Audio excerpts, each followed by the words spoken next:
إقالة وليد الركراكي والاتصالات مع هيرفي رونار.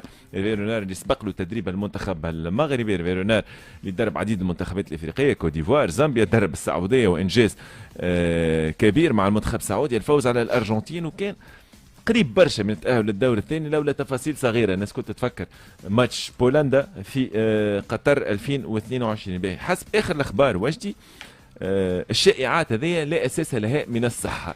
إقالة وليد الركراكي، الاستغناء على خدماته، ما فماش منها جملة، لكن فما مواقع تناقلت هذه الأخبار واجتماعات حاسمة مع فوزي لقجع وهذا كل. حسب رأيك وجدي التفكير في إقالة وليد الركراكي صائب بعد ممكن سلسلة من المباريات الودية التي فشل فيها المغرب في تحقيق أهداف، فشل في تحقيق كأس أفريقيا، صعب التفكير في إقالة المدرب وليد الركراكي؟ هو قبل ما نحكيو على قبل ما نعطي كرايه باش نعطي كرايه، نحب نسأل أنا شنو هي السورس للشائعات هذه؟ مواقع شنو هما؟ مواقع إعلامية ما نتصورش بعيدة كل البعد عن الواقع.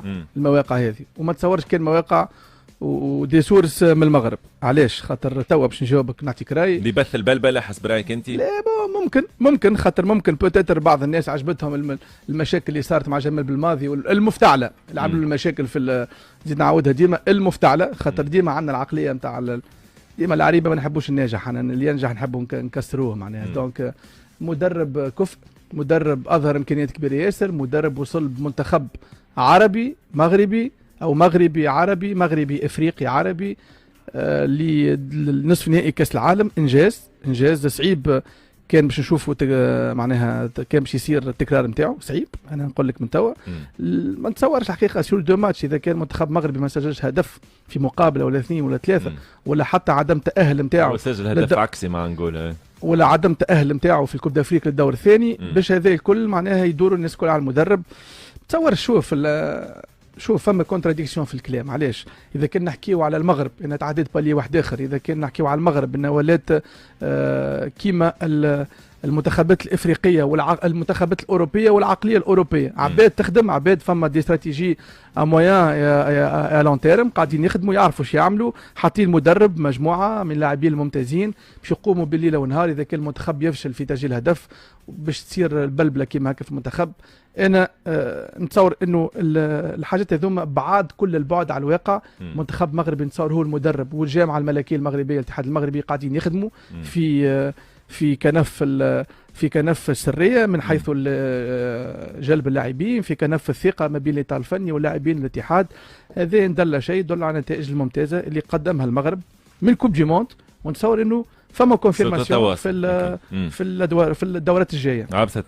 هو شوف اكيد انه فما صحيفه المنتخب المغربيه نفت انه الخبر هذايا، وما صارش حتى اجتماع ما بين الركراكي وفوزي لقجع انه قالوا انه صار اجتماع وفما اقاله محتمله وكل شيء. هذا كله ما صارش، والاخبار هذه كلها اخبار زائفه. شوف يظل ماهوش المنتخب المغربي والمسؤولين في الاتحاد المغربي عملوا تقييم بعد كاس افريقيا، وتم معناتها قرار انه تثبيت الاطار الفني هذايا، وحطوا ان بروجي بالنسبه لتصفيه كاس العالم وكاس افريقيا الجاي اللي باش تنظمها المغرب. ما نتصورش كان اليوم انا فما قرارات ارتجاليه وتصير بعد مباراه وديه ضد انغولا ولا ضد موريتانيا. اليوم الفريق قاعد يحضر، قاعد يخدم على روحه.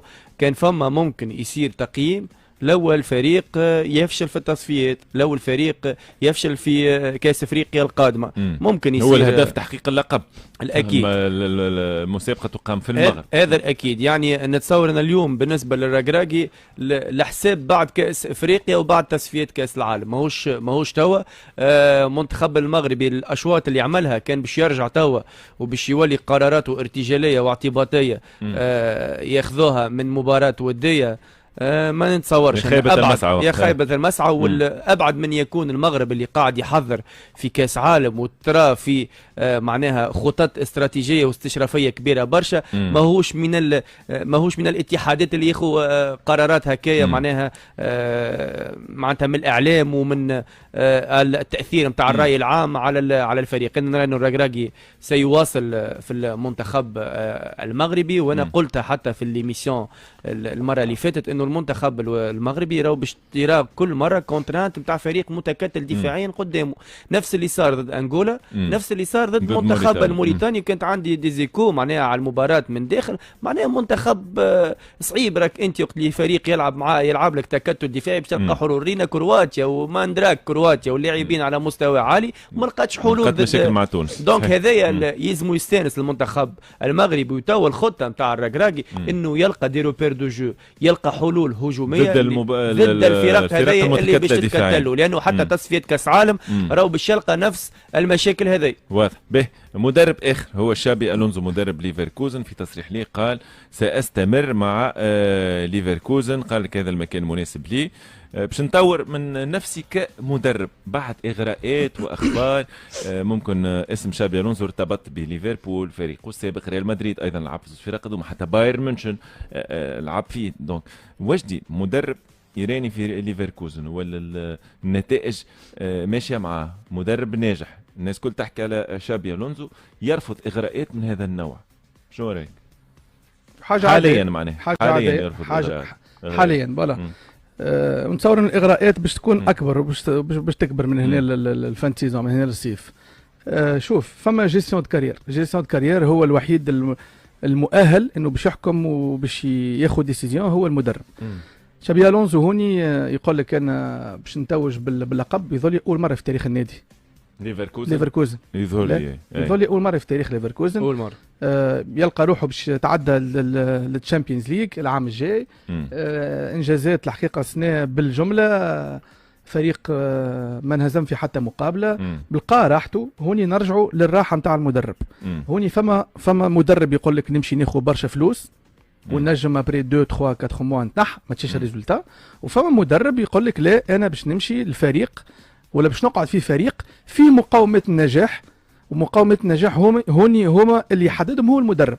طونكو لقى مقاومه نجاح وطونكو هو مرتاح في ليفركوزن وما فماش علاش باش يبدل الفريق. اوكي نمشي معاك، بالنسبه لكل واحد يطمح باش يطلع بالي واحد اخر. بالنسبه لشابي الونزو، مش شابي الونزو هو مدرب ليفركوزن، ماهوش وقته واجدي هو مش مش يراني في ليفركوزن كيما تراني الريال ولا كيما تراني البايرن بيان سور. لا مش حتى في الليفل، حتى في الستاتيو نتاعك. معناها الناس كل تحلم في اوروبا باش تراني الفرق الكبيره، لكن هو يقول لك انا في بدايه مسيرتي عملت موسم ممتاز، ما عليا كان جو كونفيرم العام الجاي بوتيتر يعمل بيرفورمانس اكثر من سنه، ويعرف روحه انه فريق كبير باش يشدوا جاي لا محاله. مدربك المفضل حاليا شابي الونزو حاليا في الفتره الاخيره؟